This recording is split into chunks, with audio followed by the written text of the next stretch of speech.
جن لوگوں کو ہم نے کتاب دی ہے وہ ان کو یعنی ہمارے پیغمبر کو اس طرح پہچانتے ہیں جس طرح اپنے بیٹوں کو پہچانا کرتے ہیں۔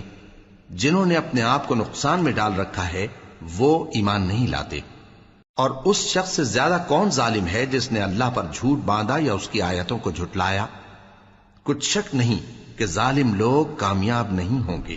اور جس دن ہم سب لوگوں کو جمع کریں گے پھر مشرکوں سے پوچھیں گے کہ آج وہ تمہارے شریک کہاں ہیں جن کا تمہیں دعویٰ تھا، تو ان سے کچھ عذر نہ بن پڑے گا اور بجز اس کے کچھ چارہ نہ ہوگا کہ کہیں اللہ کی قسم جو ہمارا پروردگار ہے ہم شریک نہیں بناتے تھے۔ دیکھو انہوں نے اپنے اوپر کیسا جھوٹ بولا،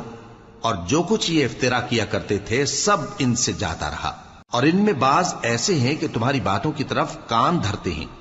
اور ہم نے ان کے دلوں پر تو پردے ڈال دیے ہیں کہ ان کو سمجھ نہ سکیں، اور کانوں میں بوجھ ڈال دیا ہے کہ سن نہ سکیں، اور اگر یہ تمام نشانیاں بھی دیکھ لیں تب بھی ان پر ایمان نہ لائیں۔ یہاں تک کہ جب تمہارے پاس تم سے بحث کرنے کو آتے ہیں تو جو کافر ہیں کہتے ہیں یہ قرآن اور کچھ بھی نہیں، صرف پہلے لوگوں کی کہانیاں ہیں۔ وہ اس سے اوروں کو بھی روکتے ہیں اور خود بھی پرے رہتے ہیں، مگر ان باتوں سے اپنے آپ ہی کو ہلاک کرتے ہیں اور اس بات سے بے خبر ہیں